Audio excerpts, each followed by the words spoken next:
part of the path of faith and part of the path of just being human is to find your way in this life and find a way to some kind of greater contribution or purpose or calling. And that, I am grateful for a worldview and a savior that gives us a framework and a way of living. Hey guys, you're in for a special treat on learning more about what it means to be brave and how to incorporate that, especially with the lane of faith, with Bishop Marian Budde. Hope you enjoy it. You don't meet too many folks that have climbed the journey that you did in faith. I mean, becoming one of the first female bishops, if I'm not mistaken, in history, which is pretty amazing. So tell me a little bit about your faith journey, because I just think I always love hearing more about faith journeys. Right. Well, first of all, thank you. And thanks for allowing me to come on and talk about something so dear to both of our hearts, which is our walk with Jesus. I grew up raised in a broken home, in the sense that my parents divorced when I was quite young, when I was an infant. Mother, a Swedish immigrant, had came over from her homeland. My dad was an adopted son into a family that I think always felt like a foreign place for him. He never really felt like he belonged. So he kind of ran from most things most of his life. But a good man, a loving man in his own way. But there was a lot of survival in my family, and faith was not. Faith was.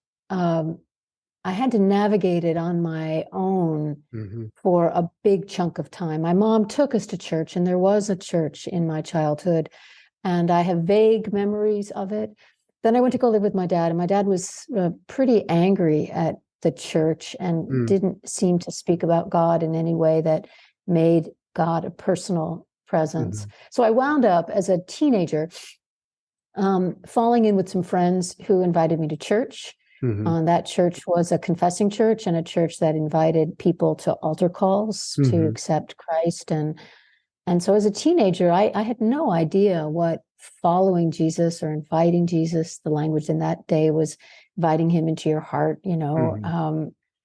but I thought, wow, Jesus would like to come into my heart. And that I was like, yeah, come on in. My heart was a pretty lonely place. And there's a lot about that experience I didn't understand, nor did I think I felt things that those around me were hoping I felt.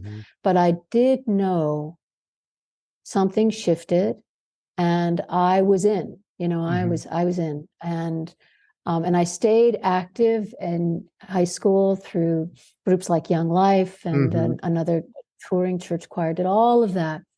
And would have, I'm not quite sure how my faith journey would have evolved, Stephen, if I stayed in that. I was living with my dad in Colorado. And cut me off, by the way, if I go on forever here. No, but this is an important part, because at my father's family, which my father's household, which was never great, was never always rocky, totally fell apart when I was a junior in high school, and I had some significant crises to deal with and decisions to make. And I realized that there was no place for me in Colorado. My dad, I didn't know what alcoholism was. I didn't know what clinical depression was, but it was everywhere. And looking back, my stepmother and I didn't have a great relationship. And I knew that I had to go back and live with my mom.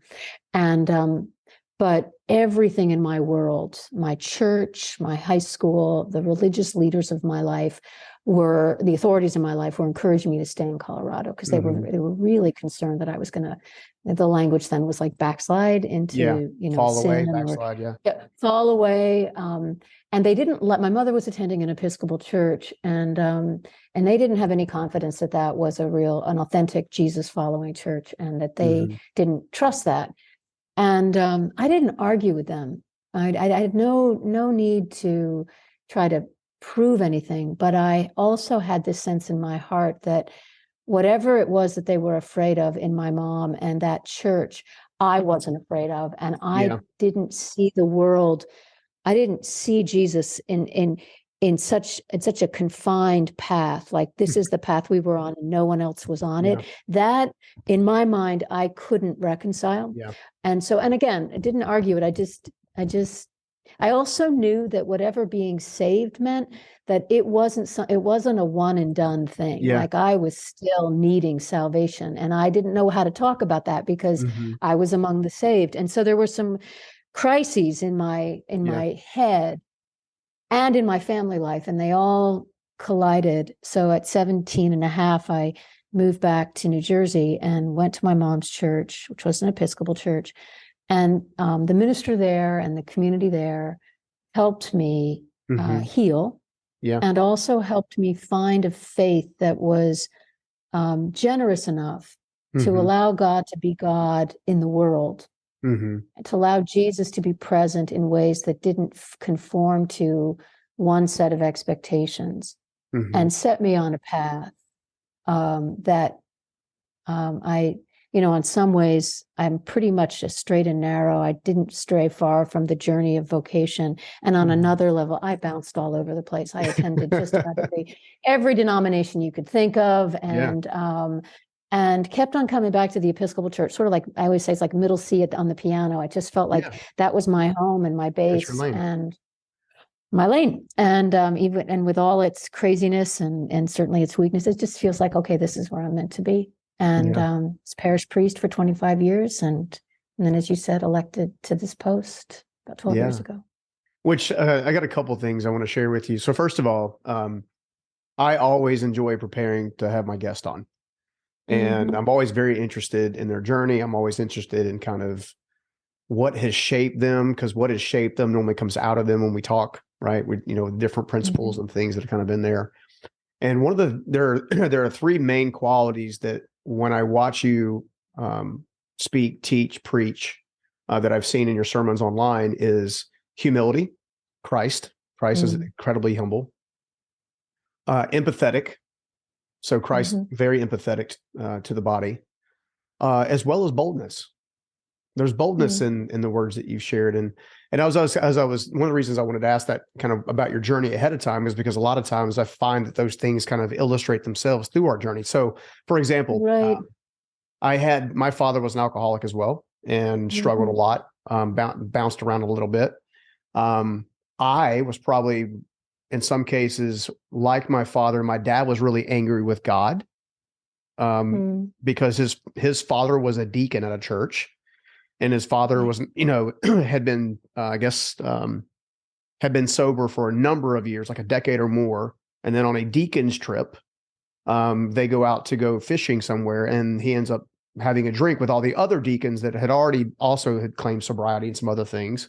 He comes back, stands up in front of the church and says, I messed up.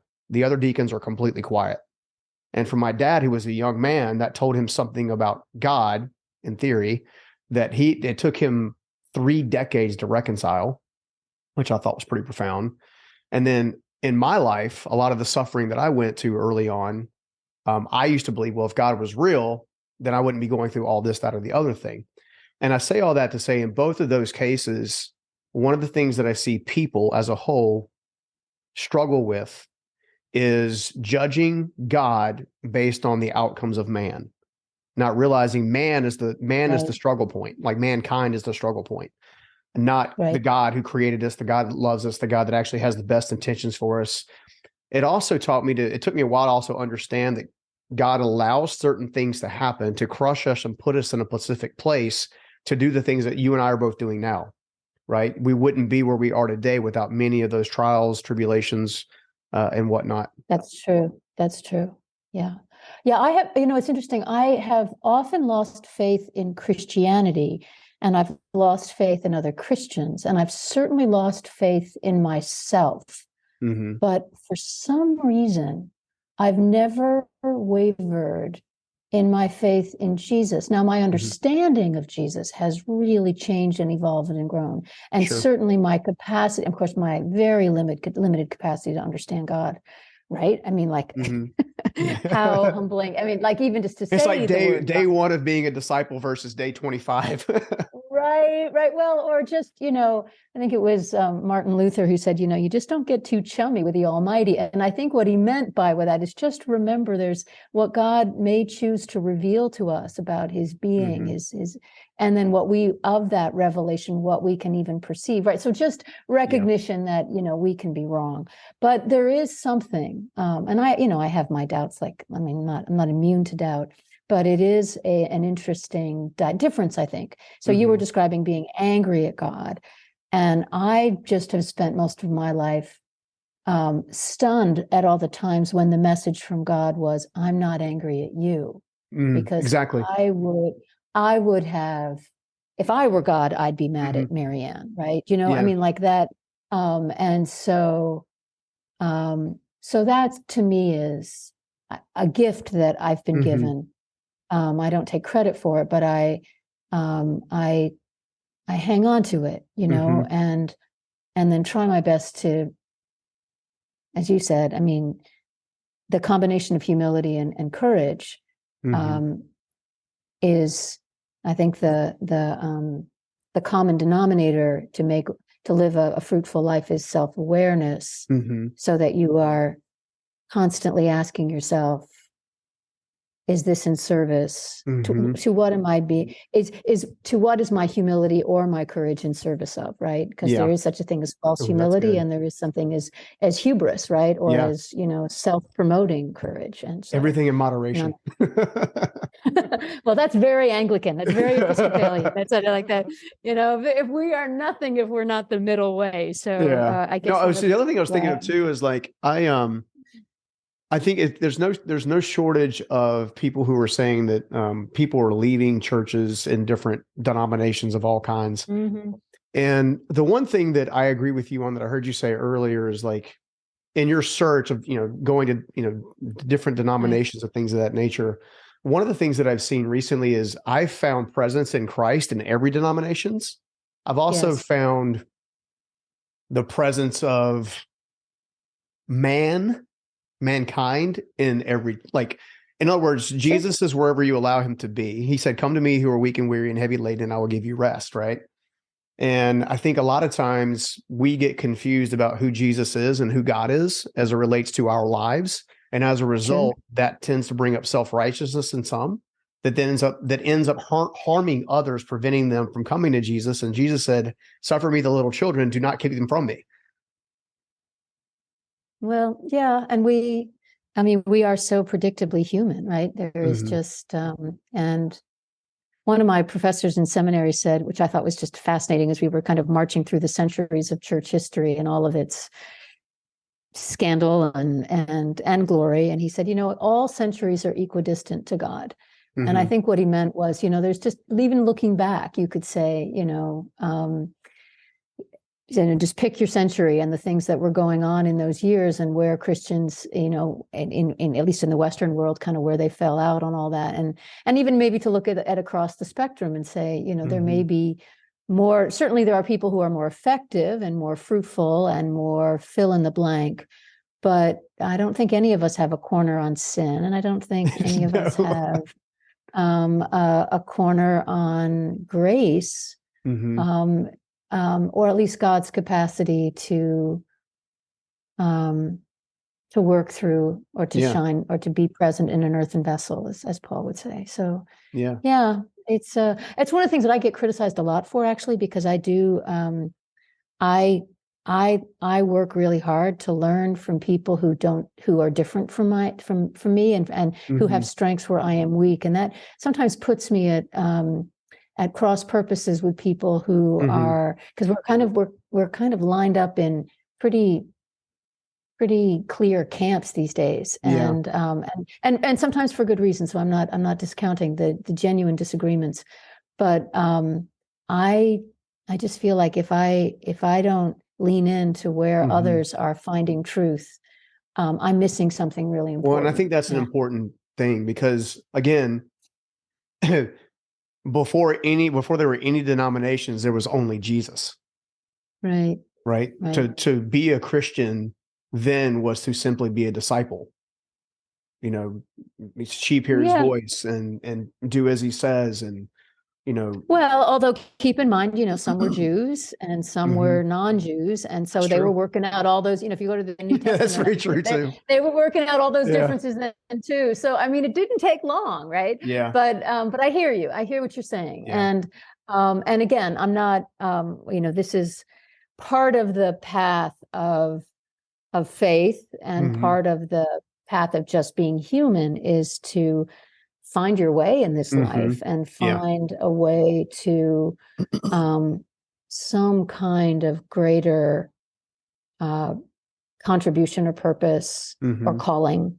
Yeah. And that, I am grateful for a worldview and a savior that gives us a framework, Mhm. Yeah. and a way of living. Yeah. So yeah. No, I love it. And then I see Jesus all over you. So it's clear that you walk with him. There's a certain radiance that comes off of people that walk with him, like truly walk with him and search him and search his heart and search his love. You said something interesting that I thought was pretty powerful. And it actually brought me back to my own journey before we hopped on air. I mentioned that, I had a spiritual encounter of sorts that was my direct catalyst for spending almost 5 years as a devout atheist, again, because I was angry at God. And I was like, well, I don't, there's monkeys and there's dinosaurs and all this other stuff. And long story short is, in that, you made a comment, even though I was angry, and I'm using myself as the example, even though I was angry with God, God was not angry with me. And I think that's more profound than we might realize, because when I had my spiritual encounter, there's a section in the Bible where Jacob is at war, fighting and wrestling with an angel, or some say God, or some say the Holy Spirit, right? Depending on which Right. transcript you're reading. I had that experience. It was this whole scenario of like, if you're so real, why don't you prove it? And there's a whole long story above that. And it was my emotion, my spiritual soul, my emotional being, and my mental acuity were all fighting this divine entity that I was saying that I didn't believe in, all at the same time. And it was funny. It was like watching a Rocky movie. It was like I'm like throwing all these punches and these jabs, and this whatever, right? This being, this essence, this love, this grace, this mercy, that all encapsulated all at one time, was like, all right, come on, keep it coming. Let's get that out of you. Come on, let's get it going. Just throw another punch, throw another kick. Just keep coming. All right. You're almost there. Keep going. You're almost there. Keep going. You're almost there. All right, come on. All right. You good? I love you. You know what I'm saying? And then it wrecked me. I was telling a friend, I had this moment where I was kind of in that moment. My legs were taken out from under me. I was basically pinned to the floor. And when I finally got to the moment when I finally said, I surrender all, it was like someone took a hot vat of oil and poured it on the top of my head, that covered from the top of my head all the way to my toes. And I don't know if I was sitting there 5 minutes, 10 minutes, 15 minutes, 20 minutes. But in the time since then, when there's been a conversation, is Jesus real? Is God real? I'm like, you don't have an experience like I had and think anything but he's real, not to mention all the divine encounters along the way that have kept me out of harm's way, even when I put myself in harm's way. Like there's a relationship that I don't know that people fully understand, which is where I want to kind of bring up the topic of bravery, because I feel like the first level of bravery is being brave enough to realize there's a God and talk to a God, kind of thing, or kind of like at least get engaged. There's so many people that are wounded and hurting for a variety of different reasons. And to your point, they don't know that God doesn't change. Jesus loves. Jesus loves. He loves you. He accepts you. He wants to work with you on whatever your shtick is, whatever your thing is, and he wants to produce, good fruit out of you. Talk to me about bravery and the importance of bravery and how we really find it, because I don't know that we've ever fully understood really what it means to be brave. Right. Well, first of all, thank you for sharing that experience. My pleasure. So the book that you mentioned that I worked on was really a reflection on how we learn to be brave, right? That it is a learning process, and it shows up in a lot of different ways in life. But the thing that I want to pick up on that you asked or mentioned is when we're facing into a moment in what you describe as encounter, Mm-hmm. of mystery or of fear, Or a little bit of of both. possibility, or both, of Yeah. possibility, of and or grief. It could be anything.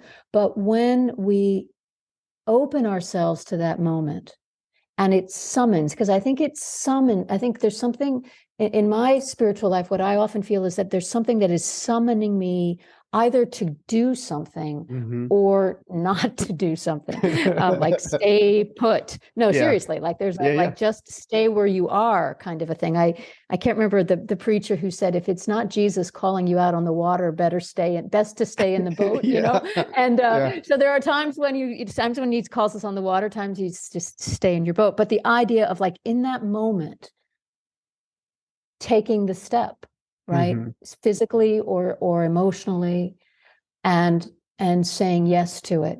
Mm-hmm. And I think it was Eleanor Roosevelt who said, it's doing the thing that you are just sure that you cannot do, right? Mm-hmm. Doing the very thing that you think you cannot do. And it's not because, and on some level, we're right, we can't do it. Peter Mm-hmm. couldn't walk on water. There are things that we cannot do until we step out and we're given the grace or the capacity to do it, or Mm-hmm. to fail at it, and then given the encouragement to try again, right? Mm-hmm. So there's this continual stepping out into thin air, Mm-hmm. or water, whatever your metaphor, Mm-hmm. that is of God. Mm-hmm. As a person of faith, it is. You can describe this experience without using faith language, and I'm fine with that, because Mm-hmm. it doesn't take it away from me. You don't Mm-hmm. need to use faith language. I do, because it helps me go deeper with it. It helps me to trust it even more. But it's real, no matter what you call it, and it is that. And when you do that, when you have a moment like that, Mm-hmm. or you have an experience like the one you described, it does mark you. Mm-hmm. It does change you. And then the question becomes, and maybe this is the second part of your story, or third, how do you live afterwards, Mm-hmm. as if that really did happen, Mm-hmm. right? Yeah. Because there's all kinds of plausible deniability, right? Mm-hmm. Well, I was really tired. Maybe it wasn't as powerful as I thought, Bad or maybe tacos. I was just, I mean, right. Yeah. So there is, maybe your brain doesn't go there. My brain goes there. Was that, I have a sense. So just that sense of, okay, I'm now going to live as if that moment were true. Mm-hmm. And I'm going to reorient my life as if God can be trusted, Mm-hmm. right? Yeah. And that requires courage. That requires, for me, I don't know about other people, but for me, that requires daily courage. And to be honest, daily reminders, or regular reminders. It also seems like it also requires a greater perspective, because one of the things that, at least early days, you go into an experience like that with one mindset, you come out changed. I was very different, like personality wise, like immediately different. But the other side of that coin is, when given the opportunity to re-engage with things that I knew were harming me, I still have a choice in that moment to your point, operating as if it were true. If it were true, then I'm not going to engage with the very thing that was hurting me. Because I realized a long time ago that I feel like God doesn't hate sin in us. He hates sin because it hurts us. Like every sin that I can think of in the long run ends up harming or other people. us. Yeah, us or other people, or a combination of both in many respects. And I feel like that's why, God hates, I'd say, I use the word, I know the word hate is pretty strong, but use the word hates, like he does. It's not his first choice for us kind of thing. But I also love the fact that he accepts us where we're at to help us get ultimately where we're going. Like to that early part about, God being angry with us, or God, not wanting to forget. I think God is always ready to engage with us at whatever level we're willing to engage with him, I guess is the best way to say it. That's certainly been my experience. And also to work with whatever raw materials, the raw materials of our lives, right? Which include, and in my experience, include, to my amazement, my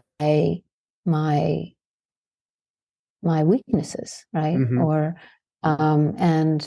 and my failures.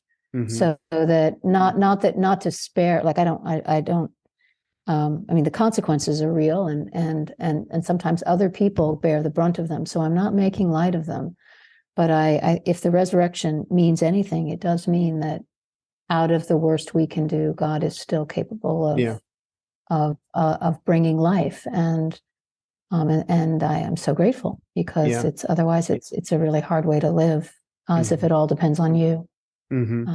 So yeah. Yeah, I've always believed that outside of your consequences is a byproduct of a choice, or that becomes a result, but it doesn't change the redemptive work. It doesn't change the power. That I could have at any point in time said, I'm gonna be this poverty-stricken guy, this homeless guy, or whatever, at any point in time, or I could choose to believe that, hey, that's one chapter of a larger book of my life, and let's move on to the next chapter. What did I learn from the first chapter? How can I apply it to the second chapter? And then just keep doing that over and over again to live a life well lived in the service of others, that ultimately, by the time I leave this earth, I told somebody, my greatest joy would be to create a legacy that outlives me.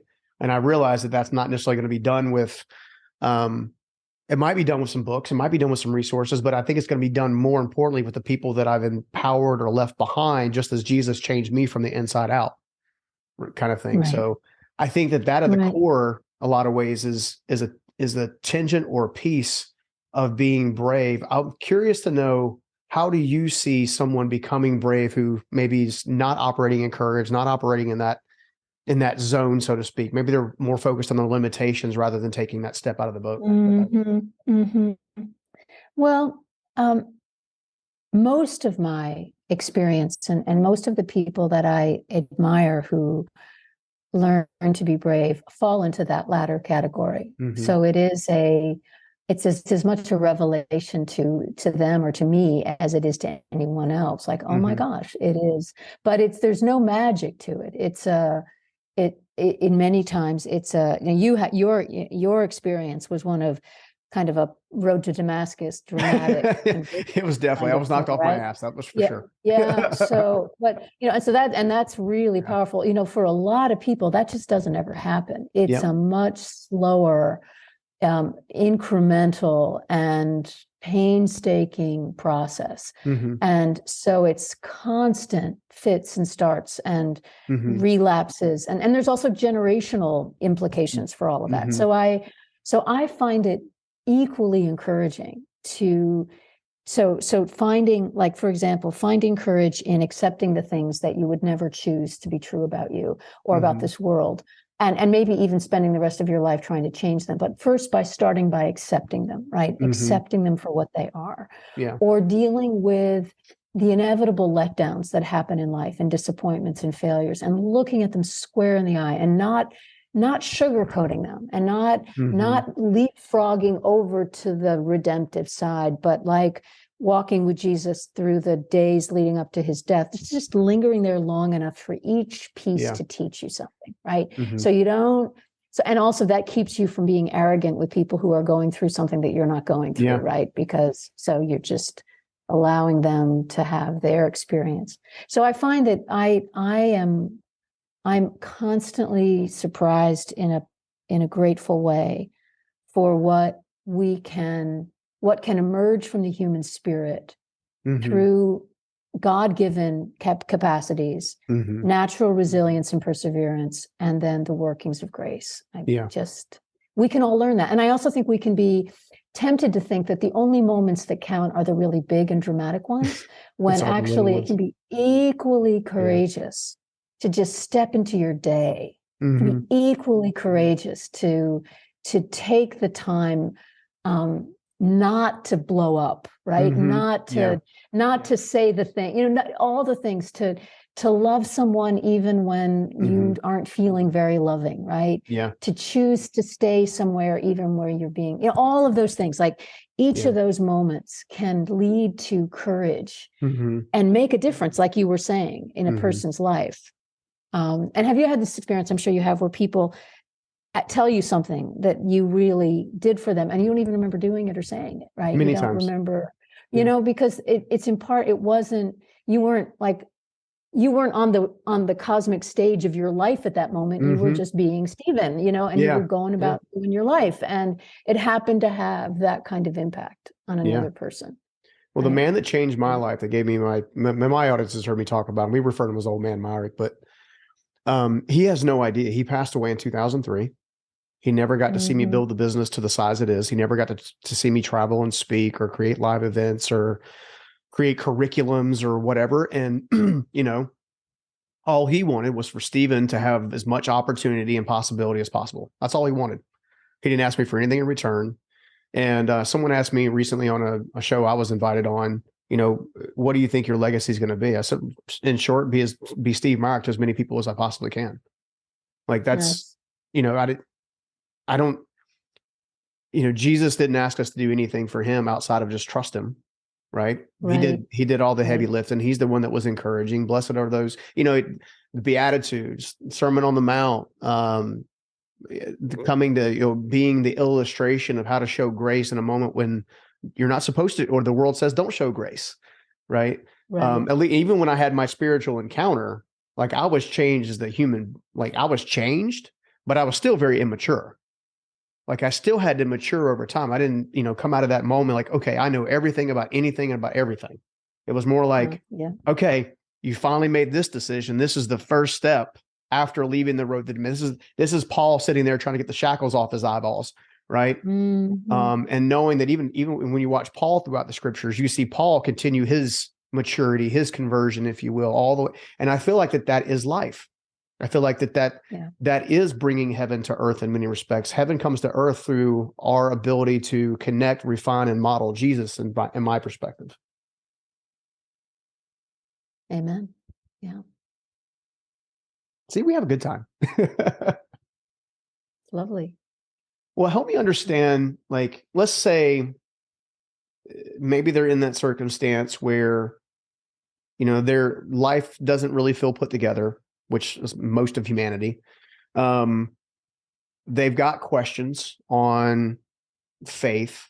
They're open-minded to faith. Maybe they've had some church hurt along the way, or maybe they grew up like we did with difficult parentals, kind of giving some bad illustrations of what parenting should be. Or how do we encourage them to just take that first step out of the boat in the proverbial towards faith? It's a really great question. And I don't know that there is, if there were be one answer, it would start in love, right? Mm-hmm. It would start in a genuine love for the other human being and curiosity about where God is already present in their lives, right? Yeah. And to be a source of encouragement. And the people, like the man you mentioned, the people who I want to be, especially as I get older, I want to be the kind of person that people were for me, that I just could relax in their presence and I didn't feel judged. And I felt not only I felt prized, like they, even, and they saw things in me. Isn't that just like really prized. And so I think it starts there. I've been walking with a few people in my life, just asking that very question: how might I encourage them to lean toward, to consciously walk toward Christ? And so what that's done for me is it's just given me the opportunity to pray for, Lord, just give me, if there's ever anything I can do, just let me know. If there's anything I could say, just let me know. And so sometimes it's as conscious as describing, an incident of faith in my life, or just listening to their story and then trying to lift up the spiritual truth of it in that moment, right?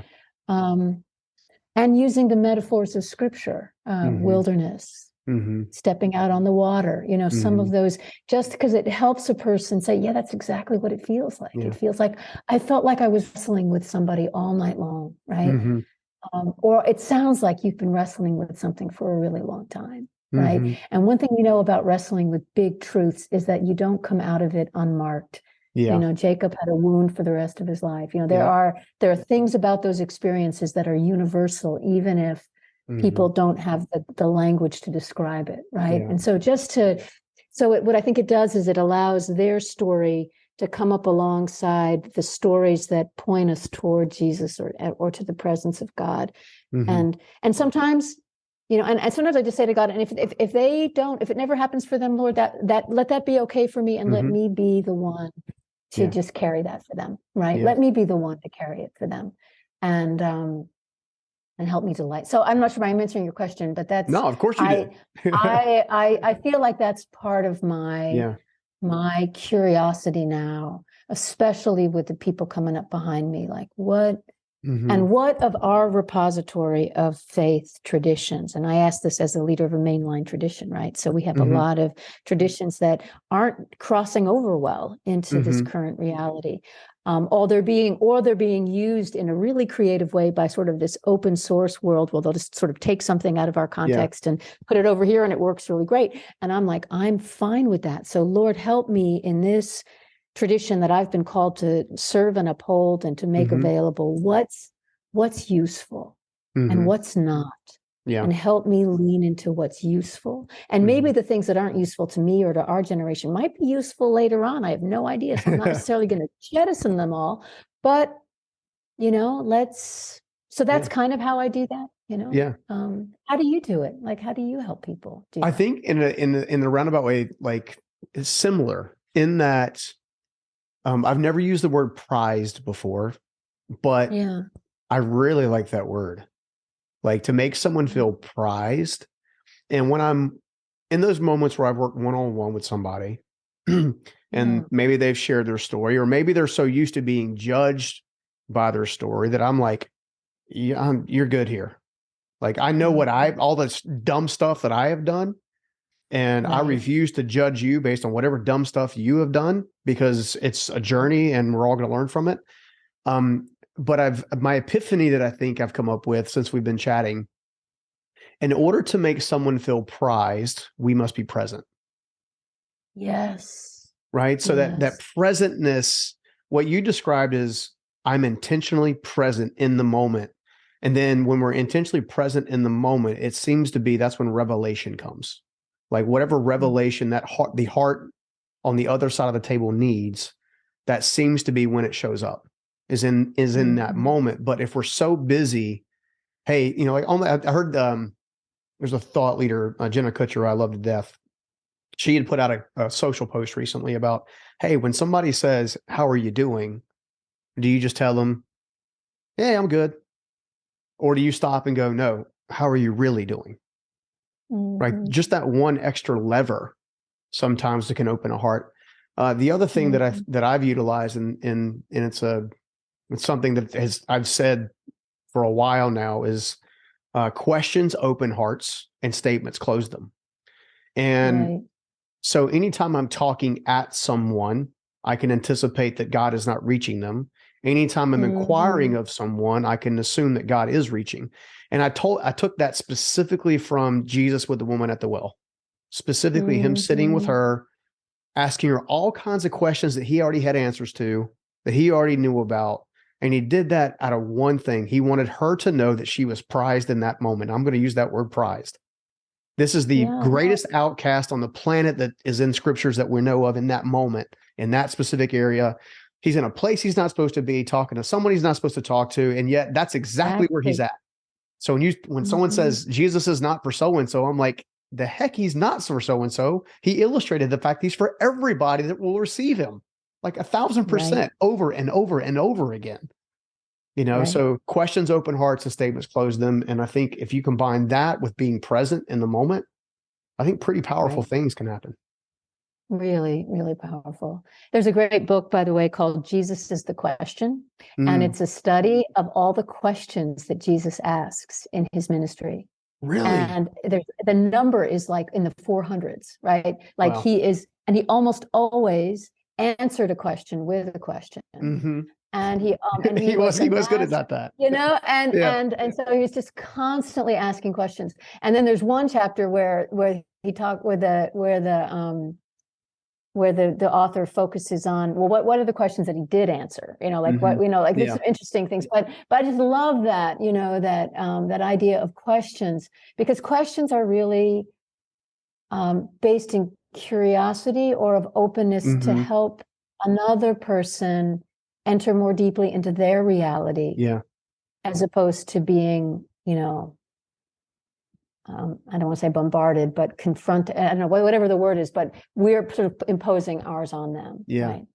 I was just thinking Although too, even there's one time I remember Jesus making a statement, but it was technically in the frame of a question, because when he said the statement, it caused the other brain to have a question. He who is without sin cast the first stone. All of a sudden that person's like, oh, let's see, what have I done? Kind of thing. Right. You know, who's going to go first, right? Yeah. No, that's very true. Yeah. Yeah. Jesus is so unique. I don't know how people, I don't know how anyone cannot at least have an interest in wanting to know more about him. Like in human history, I don't know anybody like him. Yeah. I'm with you there. Probably because the caricatures of him and the misreputations of him are pretty terrible. So, you know, so I think we have a lot to answer for as Christians about that. So we have to, that's sort of the humility part too. But yeah, absolutely. Well, I've absolutely loved chatting with you.